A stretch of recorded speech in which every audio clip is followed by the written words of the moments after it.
Hello and welcome. Now, those of you who follow PM Express religiously, you've noticed that every Thursday we theme it and went through a branding series, so we were thought that don't just expect that your clients or your customers would know what you have to say it. So yes, of course, we have branded our Thursdays, and since December we are all going to get religious. We've decided that every Thursday we'll look at religion and culture. And those of you who follow That's My Opinion on Joy FM, every time I start the show, I start with a quotation that goes like, "Until the lions have their own historians, the tales of hunting would always glorify the hunters." So this month of Thursdays, we are going to tell our own story, and that's why we're here. We're going to start with traditional African religion and culture, the conflicts, the differences, and the similarities. And we are starting with no other than Osofo Kofitse Amadzi, who is a thespian traditionalist, if there's anything such as that. But he has taught me a lot of things. We go way back, and so we decided to start with him and educate ourselves on traditional African religion, because there's so much, and as soon as you mention it, all alarm bells start ringing that, hey, hold on, you are going near heathenism, you're going near hell, satanism, and all that. But that's what we're here to talk about. Osofo, you're welcome. Thank you very much, Nana. It's a pleasure being on your show. It's a pleasure to have you on my show. Let me say, we are sat just by the poolside of Alisa Hotel, and we're not going to swim, but we're going to delve into deep subject. But also, let me start with, can we draw a line between culture and traditional African religion? Drawing a line between culture and traditional African religion will seem to be an impossibility. Religion is an inseparable aspect of culture. When the foreigners came, they made us understand that culture is a separate discipline, religion a separate one, education, all these things were separated. But culture is the totality of the human personality, or animal, or even the trees and what have you. They all have the culture. Within our culture, we have our languages, we have our names. Whatever we do as human beings or whatever, all constitute part and parcel of our culture. So you can't separate religion from culture. Now that makes it very tricky, because there are certain religions which are not from our culture. So then what then happens to, let's say, Christianity, let's say, the Baha'i faith, let's say, what then happens? Christianity is an inseparable aspect of foreign culture. So to accept to be a Christian means you are de-Africanizing yourself. You are following a cultural practice which is alien to you. The other time the issue arose in the program when they were asking whether men of God should enter into politics. Now our culture teaches us that we are often governed by our chiefs and our kings. And they cannot separate themselves from the black stool and whatever goes into that aspect of our administration.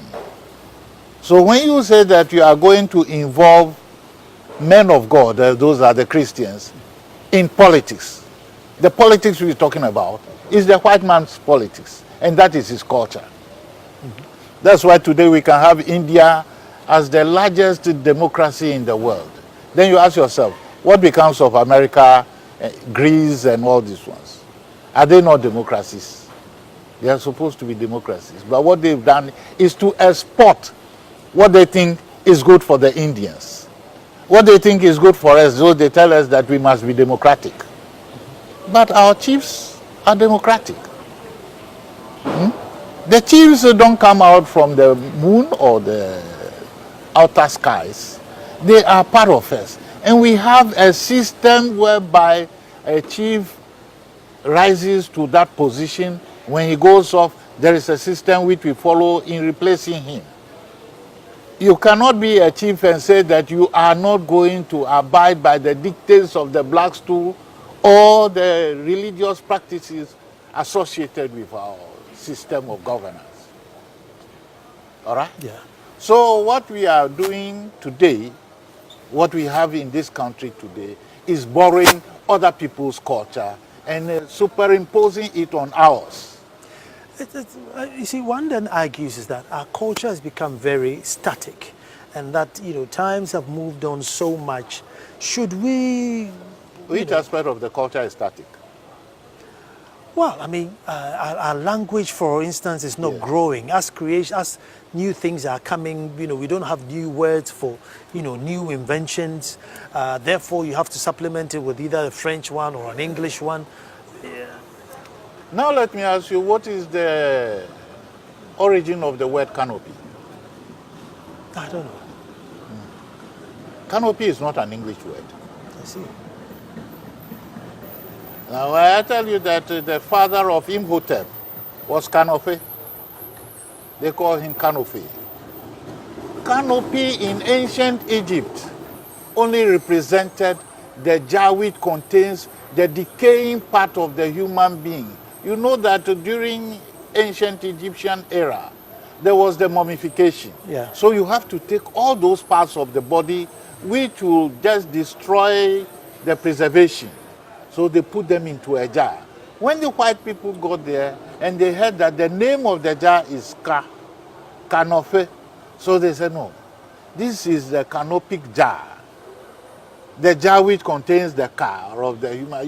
When you look into the hieroglyphs, you will see that the car is represented by the two arms raised up in this form. That is car. That is the alter ego, the other self. Now they call that the spirit. The spirit of the person.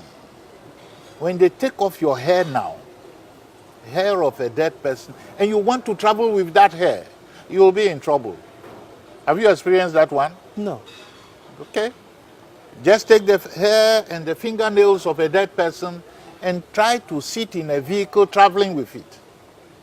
If you don't perform the necessary rituals, that vehicle will throw you off. I see.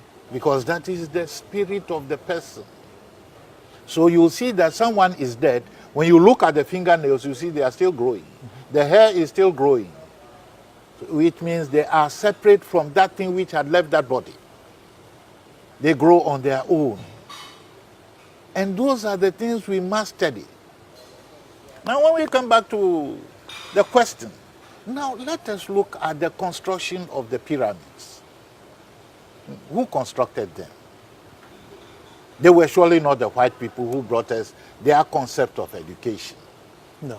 Herodotus will tell you that those who built the ancient Egyptian civilization were just like you and me. The black Egyptians. They were black people.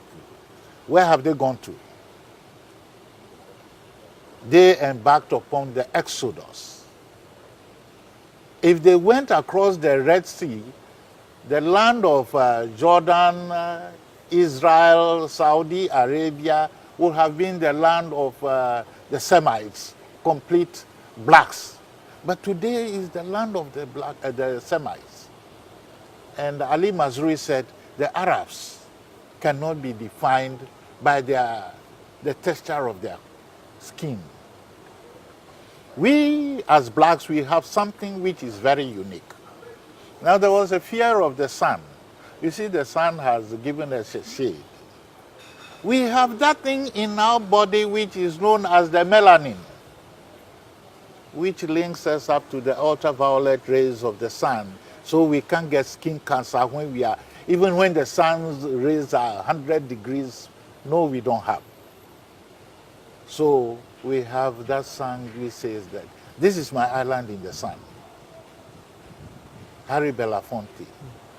It is our island in the sun because we are children of the sun. So we say, I, the son, S-O-N, and the father, S-U-N, are one.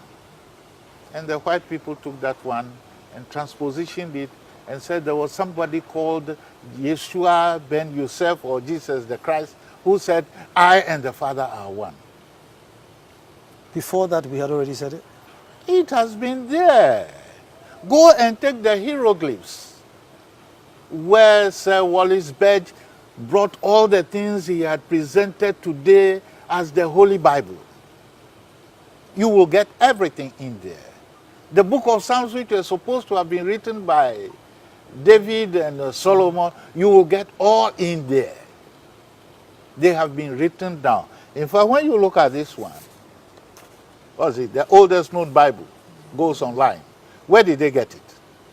They got it from Sinai Peninsula.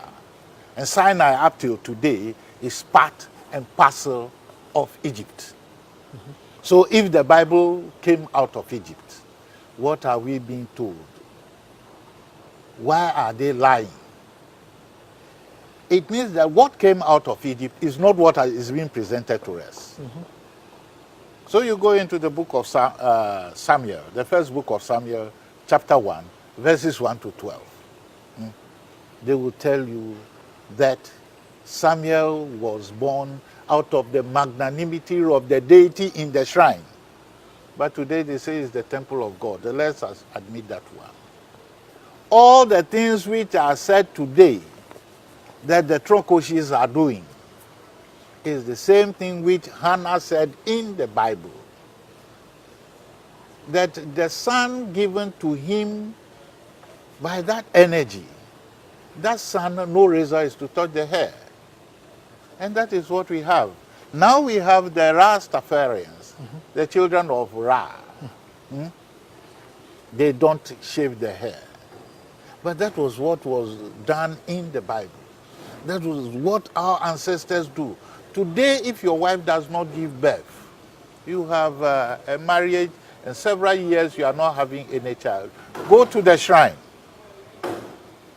Go and commit yourself to the shrine. That if you have a child, you will devote that child to the shrine. Osofo, but you see, that's where the conflict begins. Because Which conflict?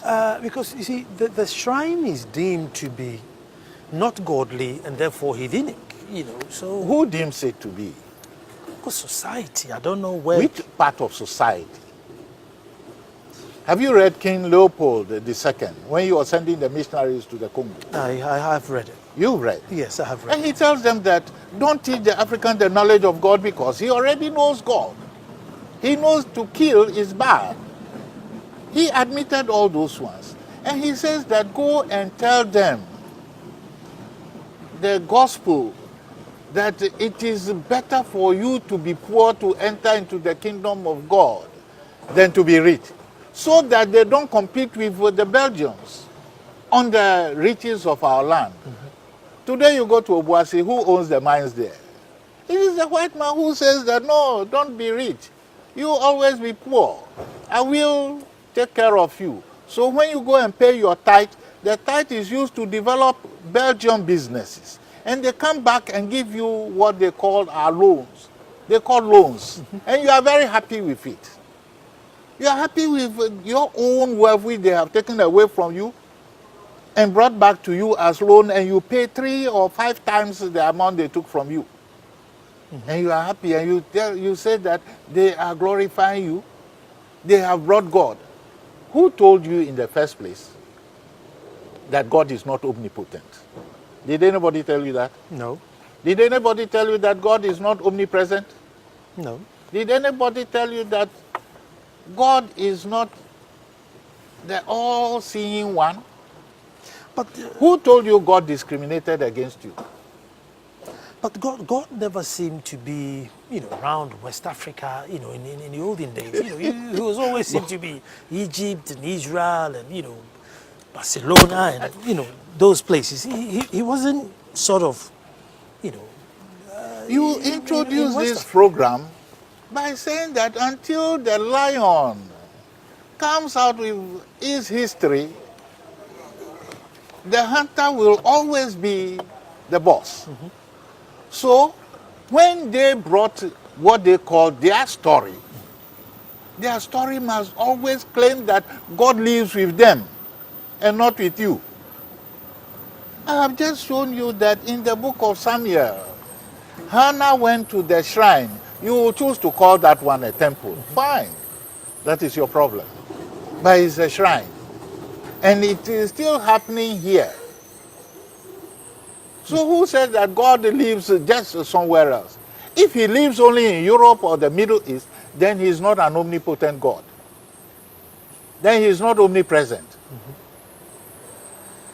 And it will amount to he discriminating, if only it's a he, discriminating against the other creations. In your Bible, you are told that God created all things in pairs except humanity. He created the man and went to sleep. Later on, he realized that the man needed a woman. But in creating the lions and all these ones, God didn't forget that the lions need lionesses. The cows need the bulls. So God created everything in pairs. Why is it that it is only in the case of humanity that God was alleged to have forgotten about a female partner? And you see where the problem of discrimination against women came from. It's from the Christian religion. When you come to your Akan religion now, what do you say? Ochediampong, Onyankupong, Kwami, Asasi, Ya. That's the male-female energy. When you come to the Gans, Ata, Na, Nyongbo. Ata male, Na female. When you get to the Aves, you have Mau, Sogbo, Lisa. Sogbo male, Lisa female. You also have To for father, Ho, No. No for mother. To, Ho, No. But when the white man comes, he says God the Father, God the Son, and God or something else, the Holy Spirit. But there is no woman in the Trinity. That's what we're going to kind of find out. How come? I haven't thought of it that though, that all of a sudden Eve seemed to have appeared later and not in pair as in Adam. We'll come back and continue the story. Don't even move, it's getting exciting.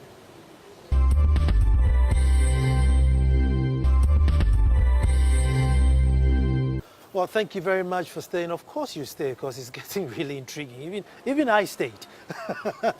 Well, just before we went to the break, we just want to find out how come, before the age of the Bible, it was all, man and woman, male and female, and then all of a sudden we go to the Eden, and then Adam comes, and then it takes a couple of weeks before Eve pops up. Is there any particular reason why she comes late in the story of Genesis? Well, the story of Genesis is a fallacy.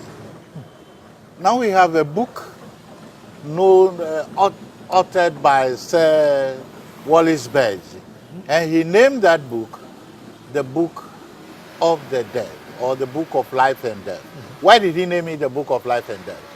He named it the Book of Life and Death because when you are born in ancient Egypt into the royal family, you have a scribe who will record your birth up to your death. When you are dead, they roll the papyrus scrolls and put under your pillow in the grave or the tomb. They called it the sarcophagus. So when all these grave looters went and found these papyrus scrolls, they sold them. A whole lot went to the Russians, who in turn sold them back to the British. And when they transcribed, then they had to coin the story. But then when you go into the Vatican, that's where you have most of the stories about ancient Egypt. All their discoveries, everything. How did that come about? I believe in your study of the white man's story, you might have heard about Julius Caesar going into Egypt and marrying or raping Cleopatra. Cleopatra, we have always been made to believe she was white. But J. Rogers says that Cleopatra was a typical black woman. From Ethiopia? No, in Egypt. Okay. Now you know what happened. The naming and all these ones. The white man, I asked our producer how she came by all these foreign names. And I asked the gentleman over there how he came by the Lord and what have you. I have a pamphlet in my bag which I won't bring out. It's the 90th anniversary celebration of the EP Church of Chama. All right, somebody said he heard of the missionaries preaching the gospel, so he went there. And when the missionaries came to Chama, what did they do? They renamed all the people and gave them slave names. Now, when you look at the forehead of the Sphinx, what will you see? You will see the head. The head of the python and the head of the vulture are supposed to be here. There, you have the head of, you call it python or cobra. Yeah. You go into India, what do you see? You see a whole lot of snakes in there. When you come to rest, they tell us that Eve went and was deceived by the snake to eat the forbidden fruit.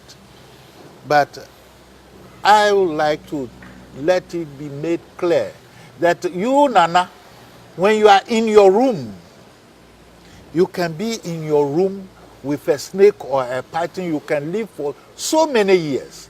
If you don't make up your mind to attack it, it will live with you in peace. But the moment you think that, no, this snake is an unwanted guest, you want to attack it, it develops that super consciousness and defends itself. And you know what it will do to you? It will look at your heel. That is where the life force is.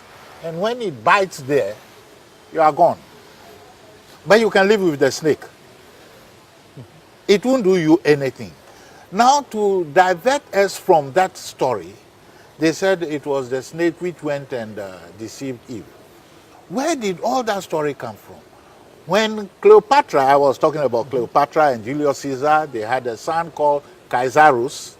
Julius Caesar's wife back in Rome didn't have any child with the woman, with Julius Caesar.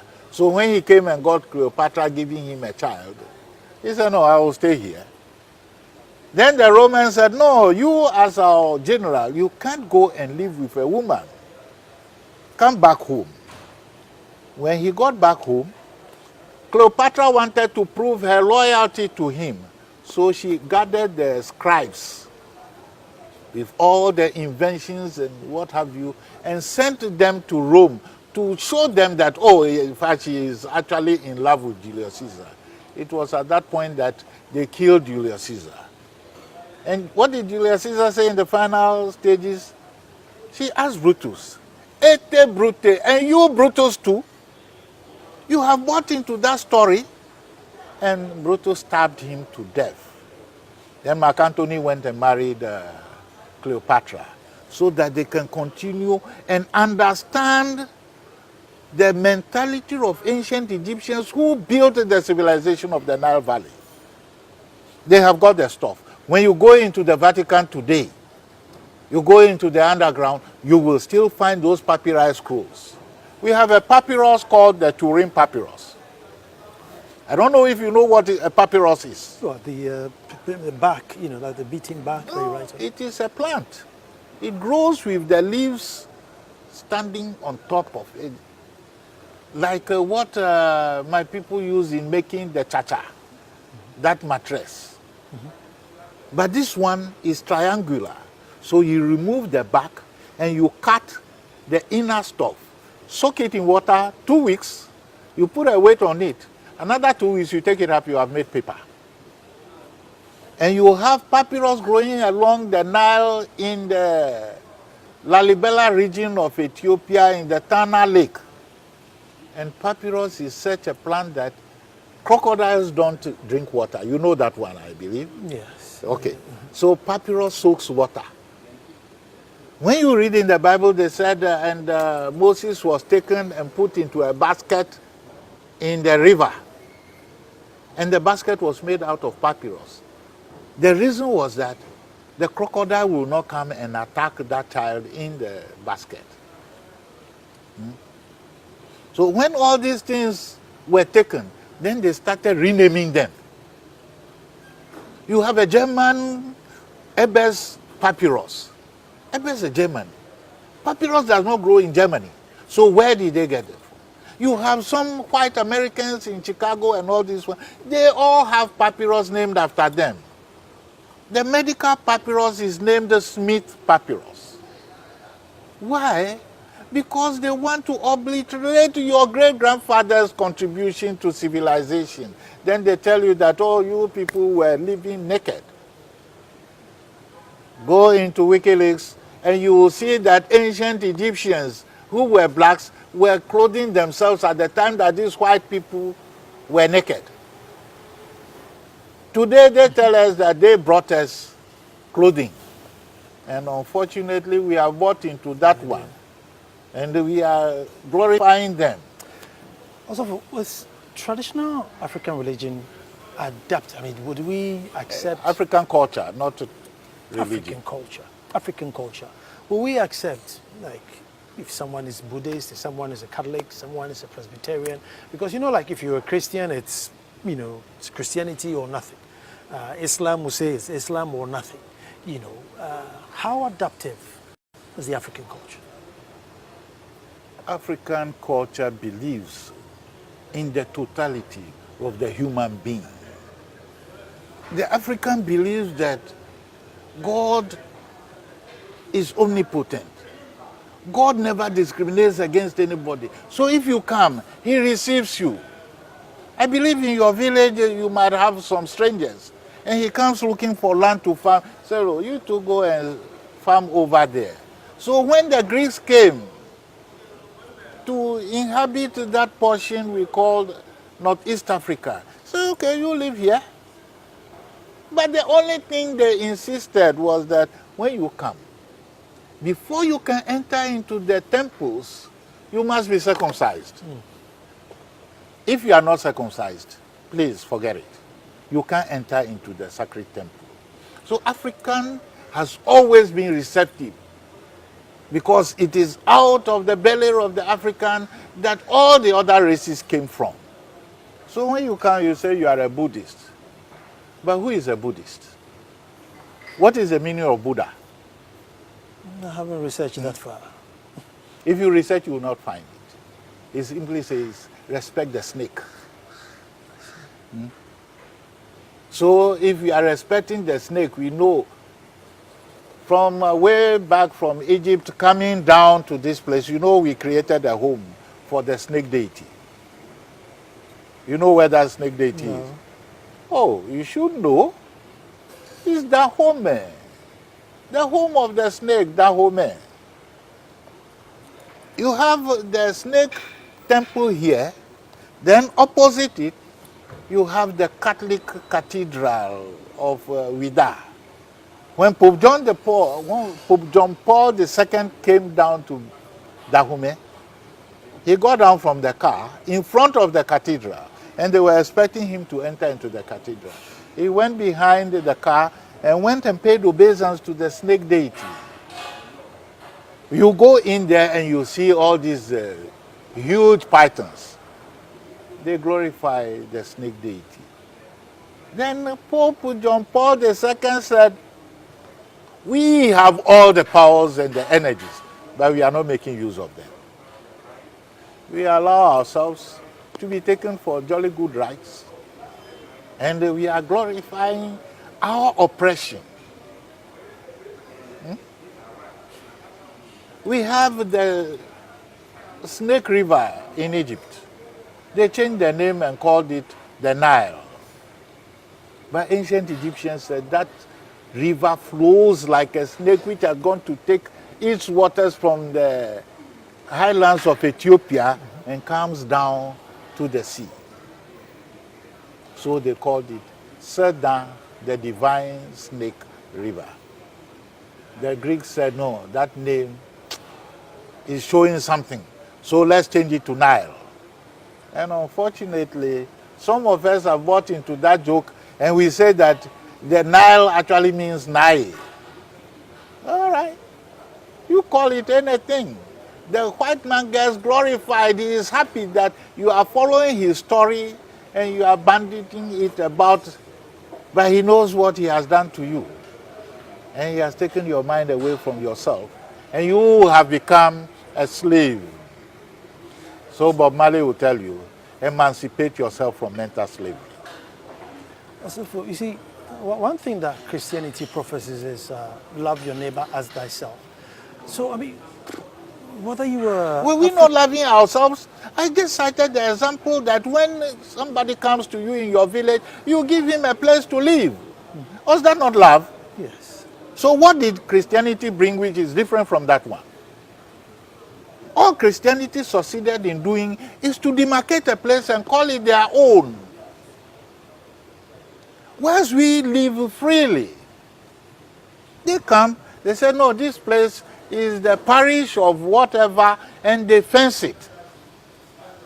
But when you go to our shrines, oh, except for a small cubicle there, the whole place is open. You can go anytime. You can stand anywhere and call upon the divinity, and it will respond to you. But in the case of the Christians, they say, you must go into the temple, go and kneel down before somebody who will tell you your sins are forgiven. Meanwhile, he himself is more sinful than you. So Christianity didn't bring anything new. If they succeeded in destroying our heritage. Is there any conflict between Islam and our culture? There is a lot. You see, whilst those scribes took some of the documents into Rome, the others rushed into Saudi Arabia. So you have the Holy Quran, the Holy Bible. How did it come about that the Holy Quran and the Holy Bible talks about Abraham's sacrifice of the son? They all say the same thing. Where did they get that one from? They got it from the Nile Valley kingdom of the pharaohs. Now today, we leave all that we have. What do you have? The white people, they come in the name of Christianity into Ghana. What is it that they have seen about Ghana? There is something in Ghana. I'm going to take a break and we'll find out what is it they have seen in Ghana. And then, you know, we have really big professors, very well-learned men who lead all these churches. And I'm sure they've read all these things. Professor of what? Theology, who knows? Why aren't we changing our story? Stay tuned.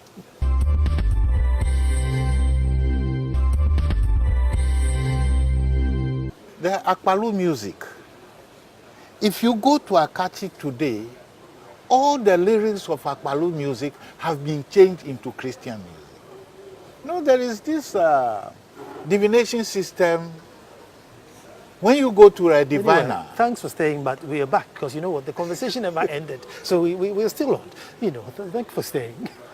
We have this divination system. In fact, Herodotus described the ancient Egyptians as possessing the powers of divination to interpret the will of God.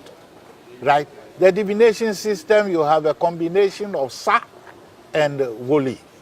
So that gives you Saoli.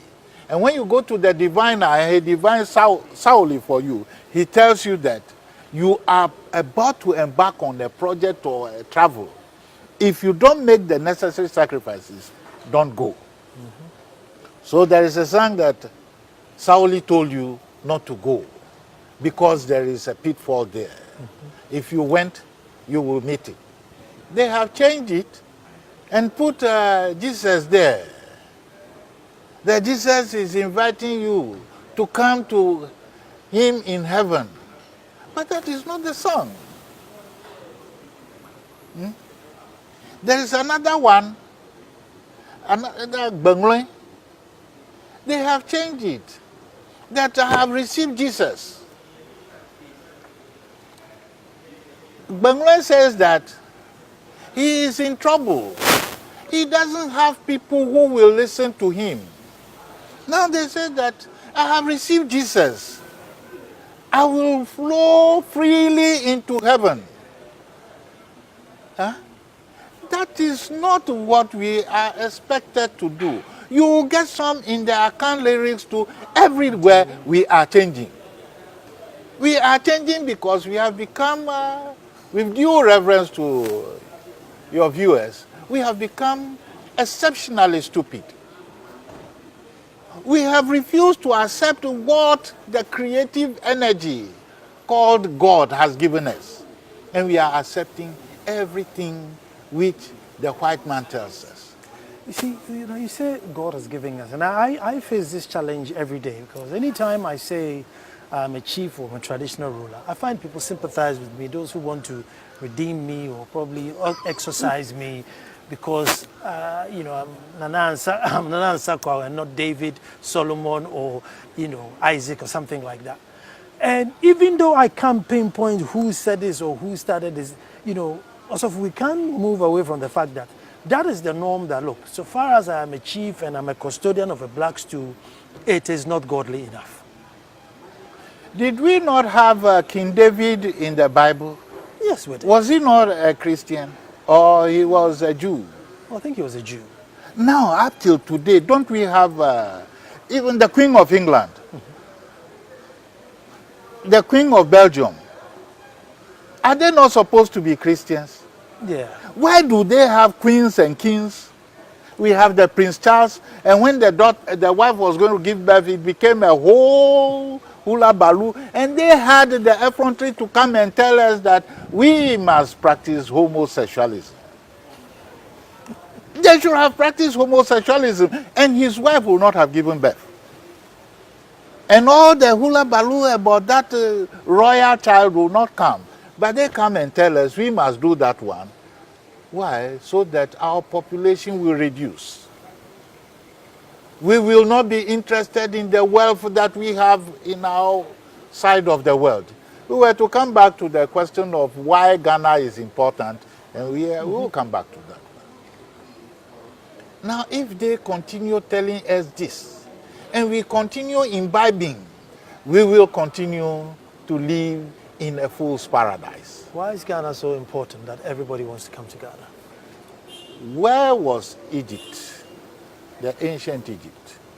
The ancient Egypt was in the center of the old world. And when the ancient Egyptians moved, where did they go to? They came to the center of the new world, which is Ghana. This is the center of the universe. All the mystic energies are gathered here. So Ghana is very important. Why we just said we dreamt and we found oil, we have the gold, we have the diamond, we have the bauxite, we have the manganese, we have the uranium, everything that we need we have. The white man knows that these people, if we allow them to recognize their potential, they will overtake the world. So there is somebody who went to Britain and came back and he said he is an international evangelist. They all continue coming. The white man will take you and go and screw your mind and send you back. You are from close to the royal family. So go back there and tell them that the black stool is bad. Collect that black stool and give to me. I will pay you dollars. King Leopold said, these people, the juju they have, what is juju? They say it's a plaything. Juju, play in French. But they have some energy in that thing. Go and take it away from them, so that they cannot challenge you. Our ancestors, what couldn't they do? He is sitting down here with you and you are talking. The next moment he walks this way, and you will hear of him in the US. He is walking this way, you are looking at him, you don't see him any longer. We have all those powers, so they must take all those powers away from us. You heard of Major Seth Anthony? He led the campaign in Burma. And when you meet some of those survivors of the Second World War, they will tell you, Seth Anthony, he will walk with the troops. He will tell you that their enemies are around here. They're going to attack. So please, You all follow me. And they will follow him. And the enemy attacks don't affect him. Then they will come and grab you. What have we not done? We have all those energies here in this. Maybe we have betrayed our heritage. So you say God forsaken country. But we live here. So how can they from there realize we have it and we not have an idea that we have it here? Now when you go to all the bookshops in this country and you're looking for the Egyptian book of life and death, you will not get. Why? Because they don't want you to know. When I got to the US, I went to North Carolina. Walking through a second-hand bookshop, I got the Book of the Dead, and I bought one.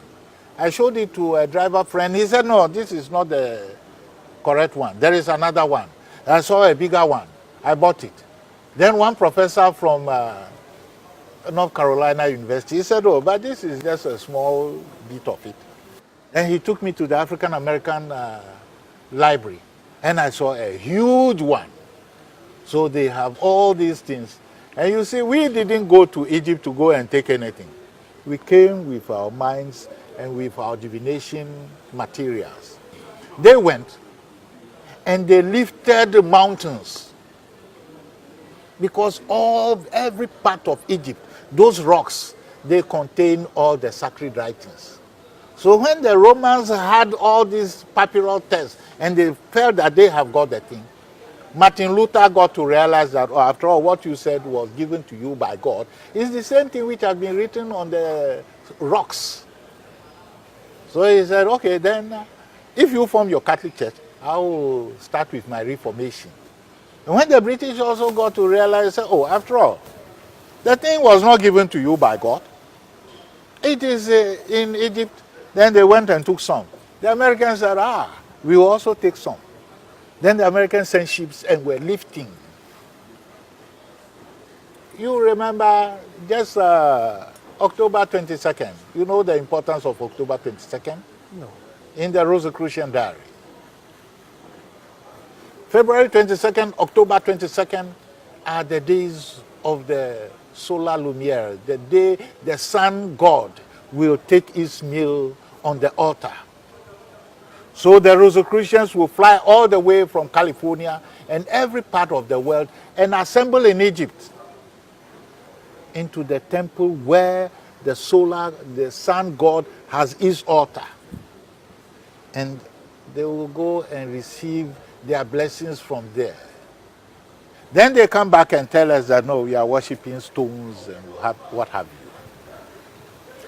What can African culture do, or the Ghanaian culture, in 2014? I mean, it's almost like, is dead. well, 2015. I mean, it's almost extinct. If you ask me, because in our schools it's discouraged, and independence, you're not allowed to pour libation. I mean, you're not allowed to remember ancestors that are African or Ghanaian inclined. It's okay to, make reference to Isaac, Jehoshaphat, whoever it is, but you can't call on Kwame Nkrumah or Yas Antwa on a big day. It's not allowed. You know the problem we have, like I said from the beginning, the system of governance we have is borrowed. And as part of that system, we have this concept of miseducation. Now, I am an African, you are an African. Yeah. But we are speaking some language which is strange to us. That is what the Englishman said, the sun will never set on the British Empire. When we went to South Africa and was it an Argentinian player used the hand in scoring the goal, what was his name? Suarez. Has that name not entered into the English dictionary? And anybody who is crafty enough to steal from the other, what does not belong to him is Suarezing. So you look at the English dictionary and you will see all manner of languages piled up there. And they make sure that you don't have faith in yourself. Our educational system, they call it educational system, but it's miseducation. Because within our culture, we have our education. We know that within our culture, we can plant cassava without going to an agric school. We can plant the coconut tree, and now people will tell you the number of years the coconut tree will take to mature. But we go to agric universities, and we don't even know how to plant potato. We go to fisheries university, where are the fishermen? You go to Jamestown Beach. How many of the fishermen there have attended any fishery school? They haven't. But they know, they look at the weather and they tell you that there is fish in abundance this way. Let's go there. They go and they bring the fish. Our people in the villages, they are old people. They look at the sky and tell you it's going to rain. They don't need any machine. Whilst we have meteorological services department telling you it's going to rain today and you expect the rain, it will never come. Look at that old man and he will tell you that it is going to rain, and it will rain. We did some ritual the other time in commemorating the solar lumiere, or the Jews call it the Passover, on the 23rd of October in Chama. And any time you do that one, it must rain. 2012 we did it, and there was that rain disaster in Accra where the rain carried people. And 2014 we've done it, and it rains, it takes over the whole country. That is part of the energy which we have, that we don't recognize. Because our professors, like, what's his name? Your friend, Kofi Wayo, Professor Do Nothing, Professor Minifi. What are they professing? But you see, something which somebody has written. Osofo, Then you go and come and claim that you are a professor. You don't even know how many days it takes, how many seeds are there in a pepper. And you are an agric professor. I don't know. I don't want to divert, but is there a specific number of seeds that are in pepper? Check it up. I will check it up. But let's check it up. If you have Google it. Let's see how many seeds we have in pepper. But you see, my question now is, and going back to professors, I mean, they are eminent, learned people leading. Learned in what? Well, learned in theology, and I'm sure. Whose theology? Well, the biblical theology, historical theology. Yeah, historical and biblical theology. Did they invent those ones, or somebody wrote and gave to them to learn and get graduated in somebody's thing? Surely they must have come across, the Cabra cast and stuff along the way. No, they don't want to look at them. Is he Professor Kofi Anidoho? The other time he appeared on telly, GTV, and said he is part of those who benefit from the decadent system. They know that the thing is not good, but who says no Kofio? With apologies to KSM, the no Kofio they will have to hold on to it. They will have to continue miseducating the people, misinforming us because of the no Kofio. But I think, also, we have to do a part 2 on this show. I don't know how, but we'll speak to Jennifer and find out if we need to continue this conversation, because we have only just begun, and I think we have to complete this conversation. But every Thursday you tune in, and this is the line of conversation we are going to have, the conflict between religion and culture. So next week, Thursday, we're coming back to you on the same subject. Stay tuned.